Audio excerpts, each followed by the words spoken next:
Welcome to the Practice Podcast, a show created by lawyers to help lawyers in life and business without all the complicated lawyer language. Let's welcome Bast Amron founders and your hosts, Jeff Bast and Brett Amron.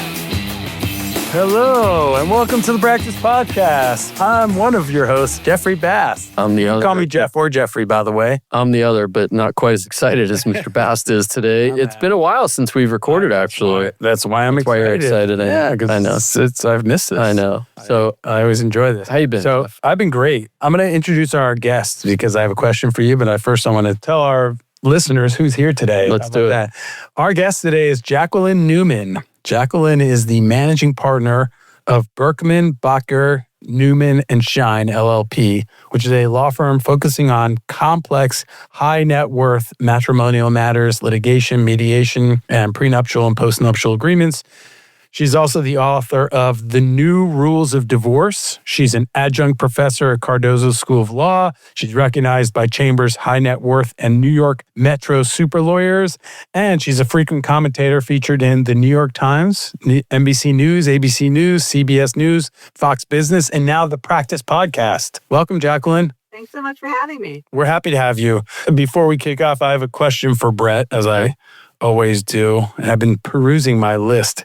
And my question is, what's something you like to do the old-fashioned way? I usually like to formulate an answer before I come up with a question, but I didn't have and we'll keep it clean. I didn't have, right. So, yes. Okay. So, yeah. I don't even know. we're not even going to. What do I like to do the old-fashioned way? Oh my gosh. I guess I have a few. There's a few things. I don't know. Comes to mind. Well, I would say probably, in today's world, the old-fashioned way is drafting my own emails, my own letters, my own documents, and not running them through an AI tool. Okay. I prefer that. I will, even though I do use different tools, like for to-do lists that are electronic, inevitably I will be at my desk and I take a pen out and I have a little Post-it pad and I write something down. Yeah. And I'll keep it there. And I'll keep it in front of me. That's way old school. Even for me, but there's times when it's just easier and I will do it and keep it that way. So that's one. I don't know, even washing a car. I actually enjoy washing a car. You enjoy washing a car? I do. I do. Okay. I've tried to teach my kids, but it hasn't sunk in yet to wash a car. I actually enjoy it. You tried to teach them to wash the car. Like washing the car, or to just to wash the car? Just to teach them to wash the car. And then they say, but there's a car wash. Yeah. We just go and drive through. So that's another. Yeah. That might be another. How about you? It's interesting you said washing the car, because the first thing that came to my mind was washing dishes rather than using the dishwasher. Oh, yeah. I tend to, now that we're empty nesters, we tend to just wash the dishes because it's easier. Yeah. And it takes us forever to fill a dishwasher. Do you put an apron on? The other thing I thought about was just communicating with people. I'd just really rather go talk to someone than send an email or call them than send an email. I find that nobody calls anyone anymore without a schedule. Do you have to when I call someone out of the blue, they're like, hello? First, they still answer they don't know who's calling, even though everyone has caller ID. Right. So those are the things that came to mind. Yeah, probably more. Talking to somebody, actually sitting down with somebody face to face, reading their sort of their vibe, reading their body language, reading their facial expressions. Right. Yeah. The younger generation that has a hard time with that. It's not their fault. It's just, or a text. Or yeah. But I also, especially in contentious matters, I'd rather be face to face looking at this person in the eye. I'd much rather. That's even if it's staring. I'm calling Zoom old fashioned, but at least face to face. Staring right in their soul. Jacqueline, what do you think? Can anything come to mind for you? It's funny you talk about the idea of just a random call. I feel like if someone randomly called me, it's the equivalent of when you would just knock on someone's door and be like, yeah, right. I feel like a random phone call, even though I totally appreciate the face-to-face, but you got to schedule yourself. You can't just show up. You can text me and say, can you speak right now? And that's the introduction. That's calling before coming over. Really? A random phone call? Yeah, I don't like it. Well, I'm going to... that's going to work. When we're done with this, he's going to call you. I'm going to call you at random hours now. That's fine. On that note, the one thing that it drives me nuts is when someone just texts me and says, call me. Call me.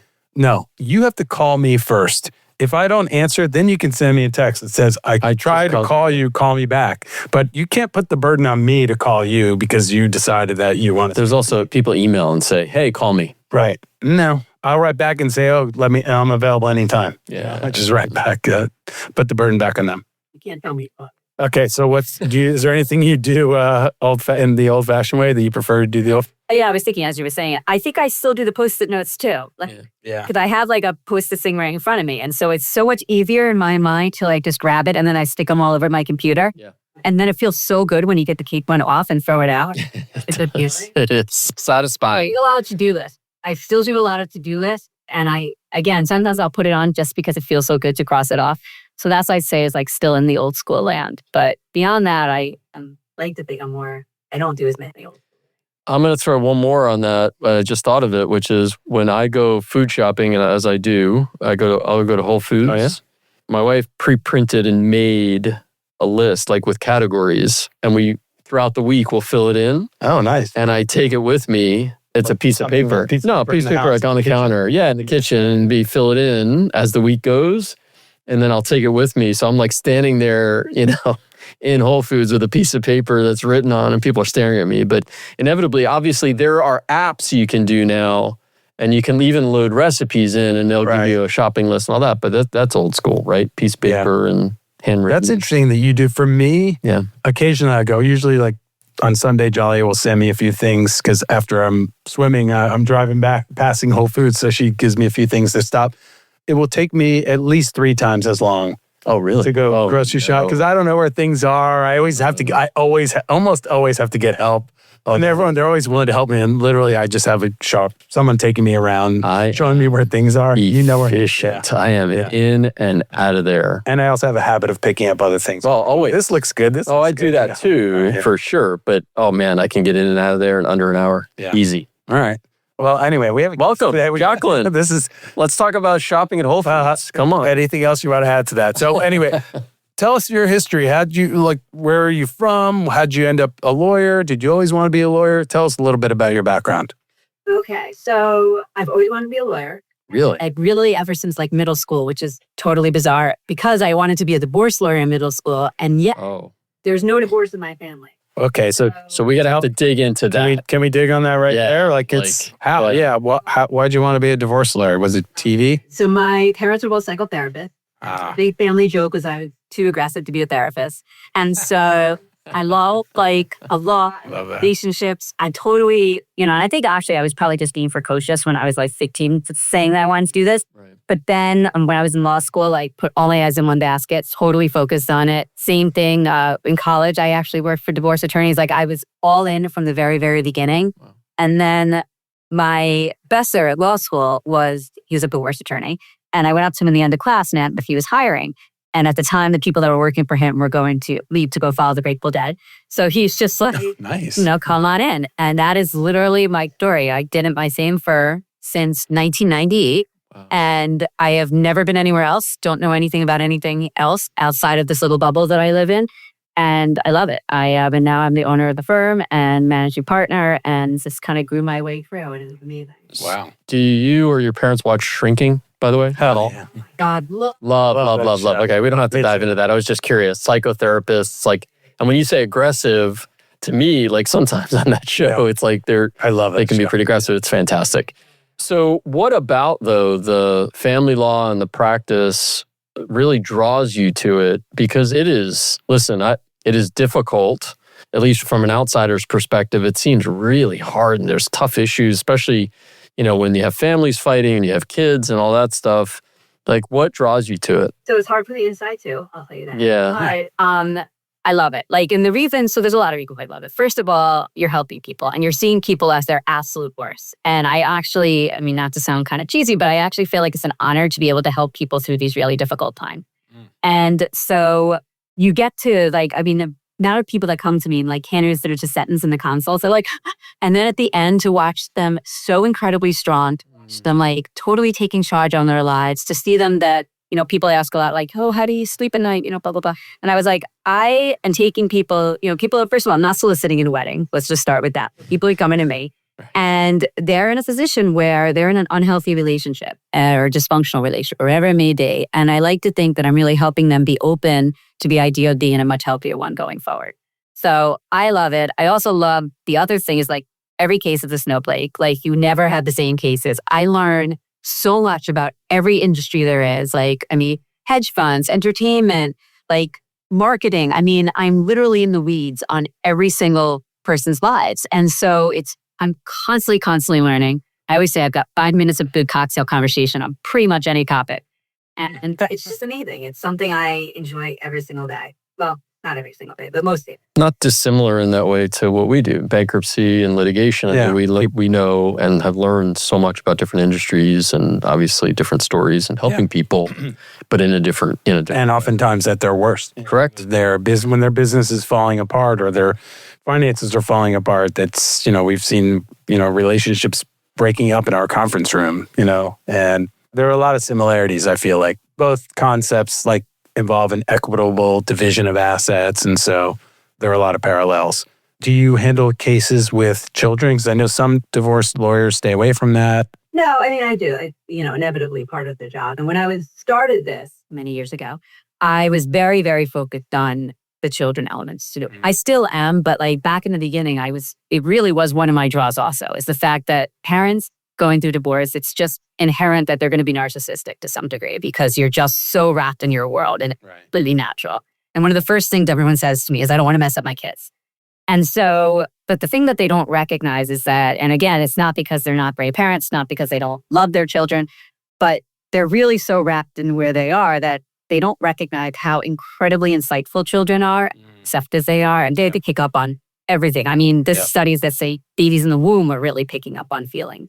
And so often you'll have people that will feel like they're saying the right thing. Like you read a transcript, it would look like a fine conversation, but the tones and the body language and just all these different things. And so I really feel like I'm in a position to kind of explain to someone that, by you saying, take out the garbage, you think you're just saying, take out the garbage, but your kid's picking up that possibility. And so for me to be able to kind of help parents who I know had the goal of protecting their kids to be in a position to kind of, from an outside perspective, say, listen, you need to watch the way you're speaking. You need to know, your kid's always in earshot, that you just need to be smart about it. And so to be able to help train people to kind of really protect their kids, which again is their ultimate goal during a divorce, is just something that, again, I feel lucky to be doing. I was very, very focused on that in the beginning of my career. It's still a part of my career, doing it now. But I will say I probably focus a little bit more on the high net worth finances.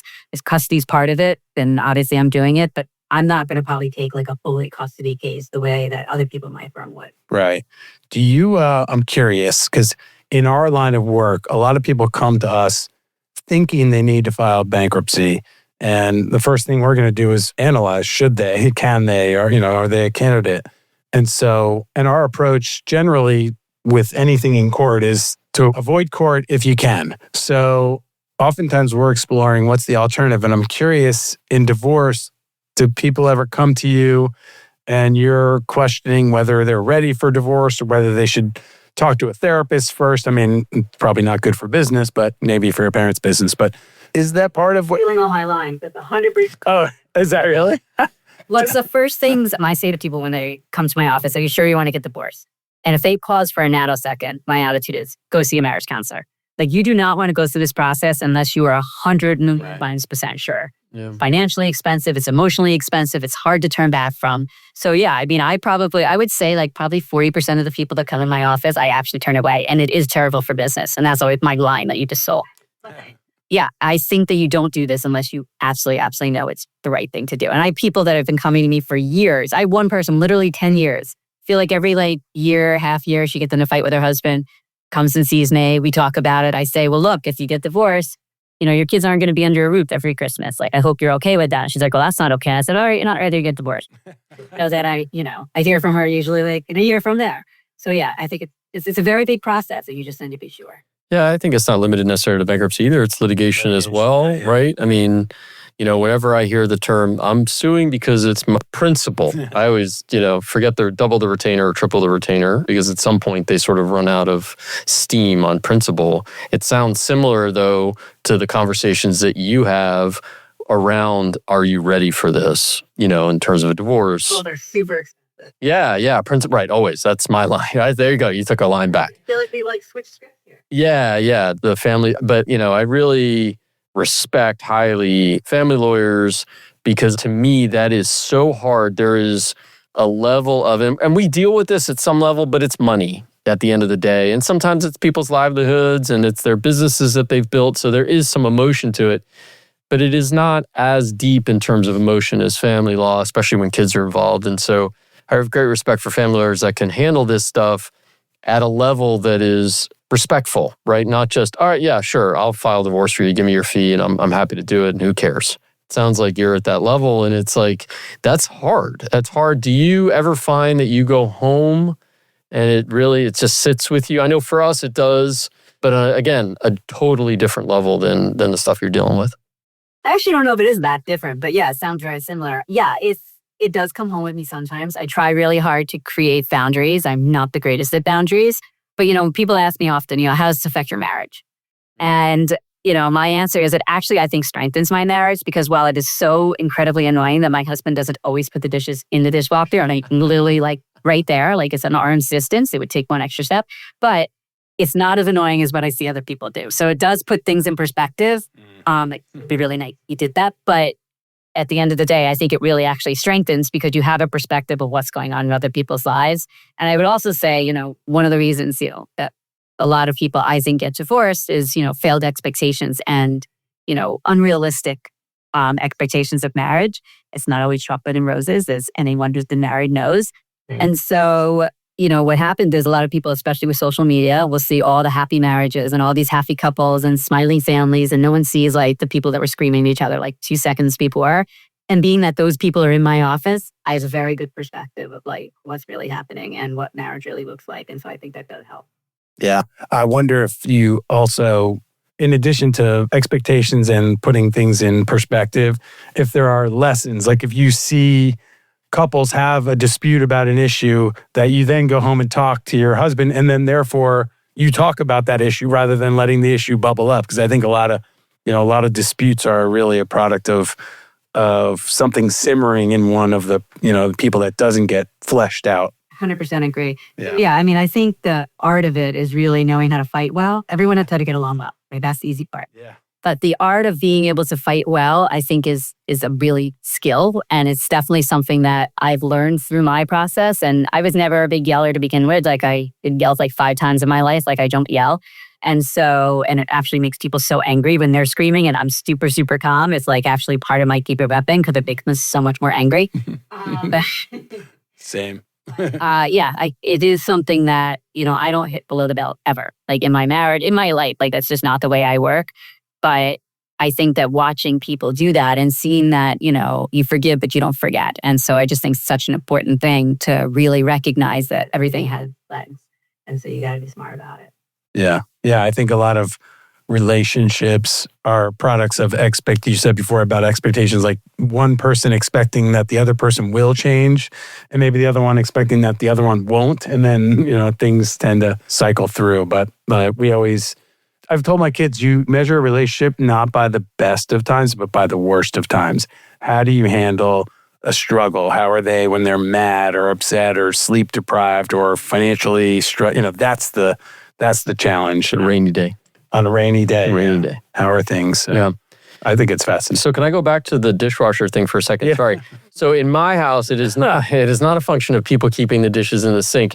And this is a running joke that we have between me and Lauren, my wife. She tends to just throw everything in the dishwasher. I have a method to my madness, and no one here would be surprised. I'm very organized. And so anytime I open it, I will rearrange everything in the dishwasher. And she looks at me but it still gets clean. And I say, yes, but everything's not going to fit. It's not going to be perfect.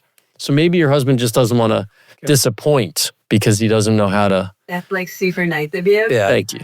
I'll pass that along. Yeah. We actually have one of those dishwashers at the top. I don't know if you guys had this where the silverware top part. Yeah. Yep. That actually, and I'm probably the one that throws it in there. So that would be the reverse. Yeah. But it's still in there as opposed to the sink. So I still in. Yeah.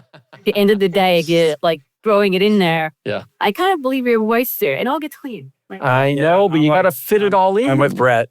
This is a male-female thing because I've seen it, and I've talked to other people about it. For some reason, men literally really need to have it organized. I don't know. I've seen. I mean, I don't want to introduce dishwasher. I don't want to introduce the office dishwasher into this, but our office dishwasher, it's like crazy squirrels. to me, throwing stuff around in Brett's there. point, I heard this that in every relationship, one person loads the dishwasher like a Swedish architect, and the other one does it like a raccoon on meth. And that's our office is full of Raccoons on meth. That's right. Like dishes thrown everywhere. Drives me bananas. If I'm doing it, all the forks are in one bin, all the knives are in one bin. Because at the end, when I'm clearing it, it's just so much easier. They're all together. And by the way, you're going to fit and that doesn't more. Yeah.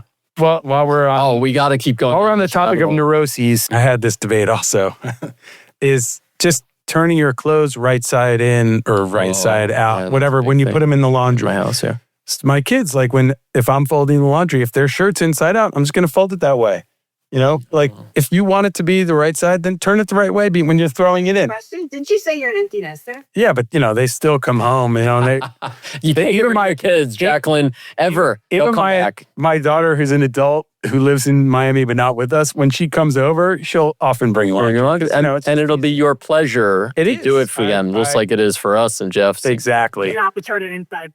I'm not turning her. Yeah, you could just do that when you're taking it off. That's as far as I go. I will fold it, but I'm not changing it. He'll put the socks in one side of the dryer and the other side. But all right. Sorry. I went down that rabbit hole. I just could not. If we turn it back to your practice, Jacqueline, I'm curious, how do you respond to the notion that a lot of divorce lawyers or divorce lawyers in general have a reputation for driving disputes, exacerbating disputes. When there's more money, they're going to fight more and charge more. And so to me, I think there is a reputation across many of them. Obviously, you're the exception, but what's your response to that? It's an inherent conflict. There's no question. The fact is, you're right. The more that people fight, the more that attorneys make. And I make that comment to people all the time. And, especially when people are being unreasonable, my big line is, you want to pay for your kid, challenge your mind.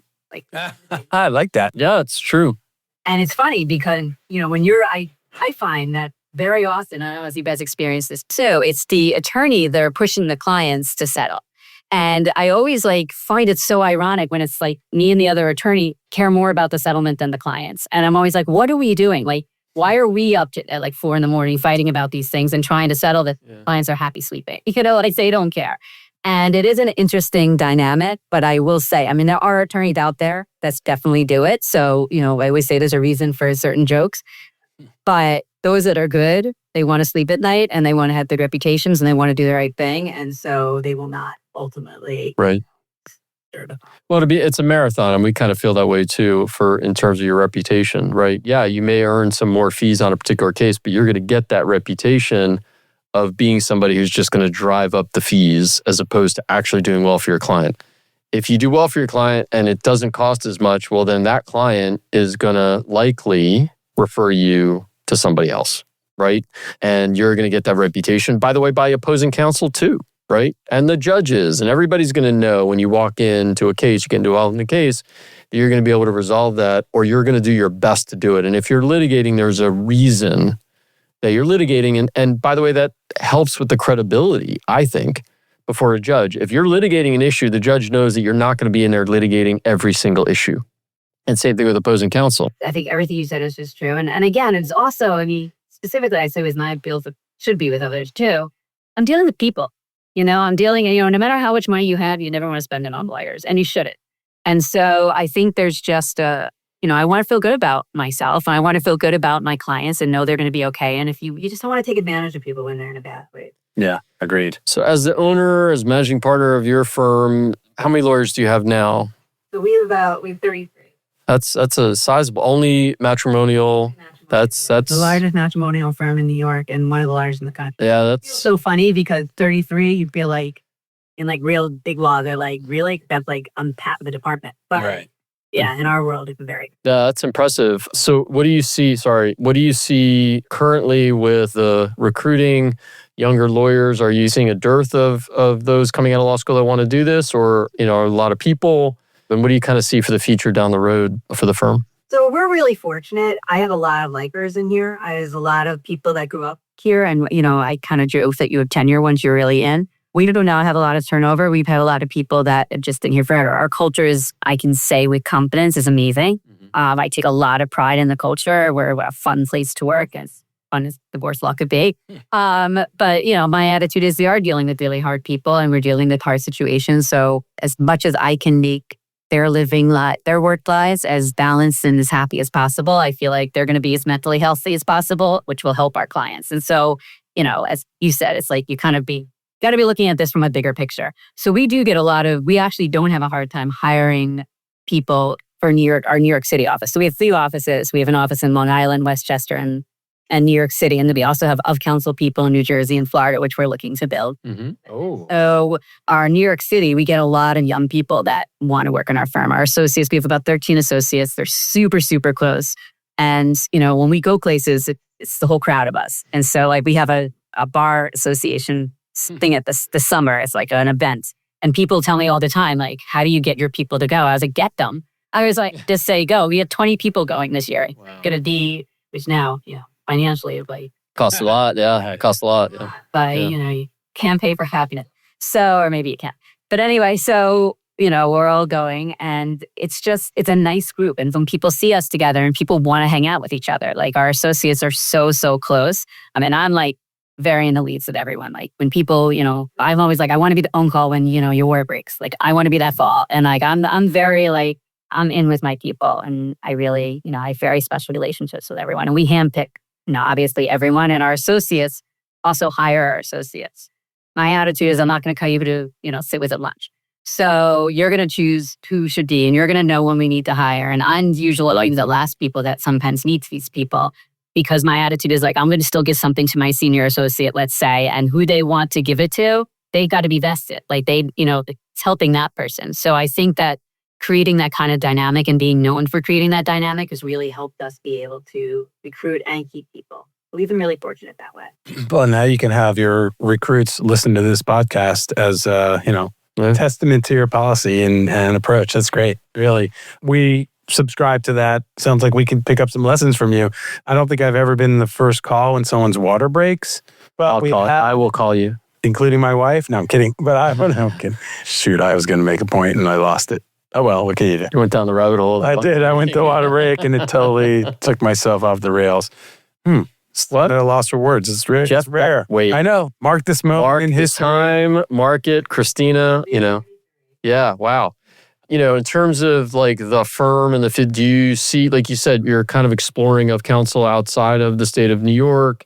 Are you looking to expand into different areas, or what are, practice areas or just sticking with matrimonial, but also, I guess, yeah. I'll never go to another practice. Well, I guess never say never, but it's not my intention in any way to go to another practice area. I don't want to dilute. Right. For us, I think we're really good at what we do. Yeah. I'm not going to pretend to be good at something I don't do. So and again, because of the fact that the nature of this is so, small by need, the nature of matrimonial law is so small by nature that we really are lucky to be able to have this many people and have these many people interested and get enough cases and all of that. So I'm not looking to expand to anything, right, but I am looking to expand to different places. So, as I said, Florida, New Jersey, my daughter, always would joke that wherever she decided to go to college would be my next firm. Right. And so she's going to Northeastern in Boston. So I was like, DVNS Boston has a nice little ring to it. So who knows?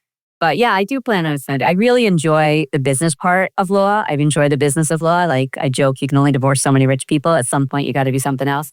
So yeah, though I'm enjoying very much building this and, and creating and doing something different that most people don't do. And so that's been a really fun part of it too. I remember my question. It was about prenups. And I'm just curious if you've ever, I assume you guys do prenups as part of your business. He's asking for a friend. Post-nups now. Yeah. I'm curious if you think there's any kind of relationship, do couples that go into it with a prenup, to me, it's kind of like a self-fulfilling prophecy. You're already kind of planning on a breakup, but I'm curious if you've ever noticed a pattern. So, I don't know the people that stay married because they don't come back. Yeah, that's true. But I will say, well, what you're saying is a completely legitimate and very, common thought. Prenups are planning your divorce, they're romantic, et cetera. Right. I actually feel totally differently. Yeah. I think that prenuptial agreements, if done properly, can actually really strengthen a marriage because so many people don't talk about money and they don't talk about what money means and they don't talk any of those type of things when you're dating. It's like kind of the taboo subject. Like people don't ask each other what they're earning. They don't ask what their family's money is. They don't ask what money means to them. There's no discussion about that because it just feels like a weird thing to talk about on their like second date.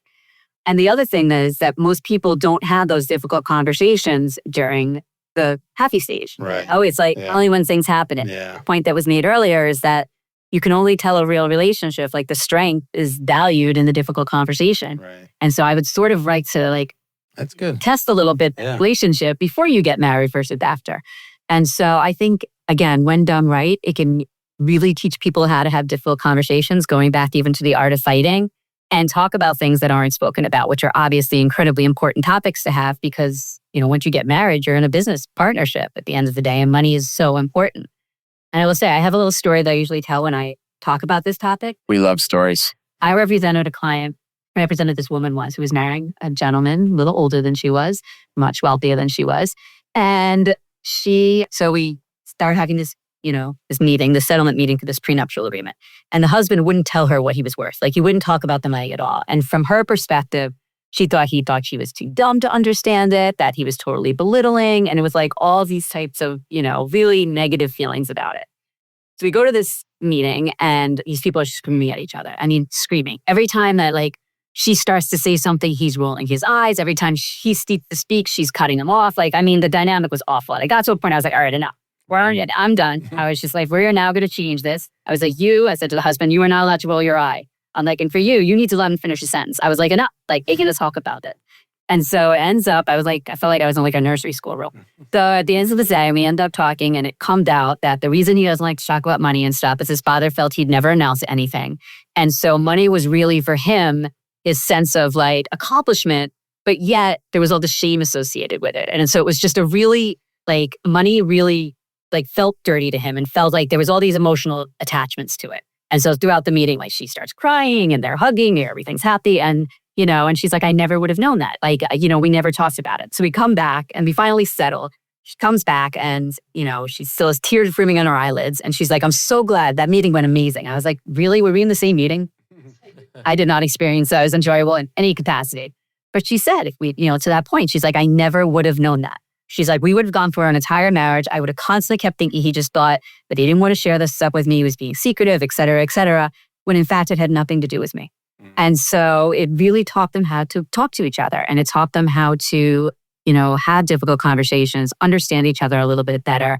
And so I see that. I see that a lot in these conversations with prenuptial agreements. I see people being able to talk about things and getting uncomfortable, and I'll role play with people and I'll really help them to kind of understand how to have these conversations. And I like to think that it puts them in a position where they don't come back to. Yeah.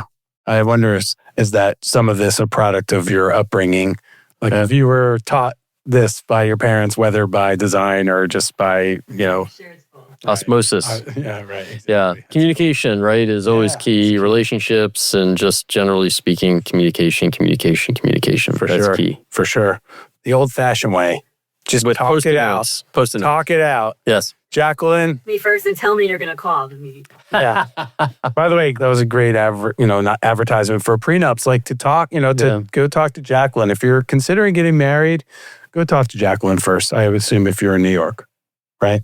Maybe if they're in Florida, they shouldn't talk to you first, but soon there'll be a Florida office. Jacqueline, this has been fantastic. Really appreciate you taking the time to chat with us. Brett, always happy to chat with you. Christina, great to see you. Thanks for everything. Thank you, Jacqueline. If you enjoyed this episode, let us know. Share us some love. I'm just going to talk over you. Do it with stars. I'm just going to 5 stars would be awesome. I'm going to keep going. And 5 stars. You can't stop. Make it 6 stars. Jeff, you cannot stop Jeff. And subscribe to the show. But he was at a loss for words. Makes it easier for others to find us. Episode. Man, people are going to love this one. Thank you. Thank you. Thank you. For more information on this show and other resources, visit bastamron.com and connect with us on LinkedIn, Facebook, and Instagram @Bast Amron.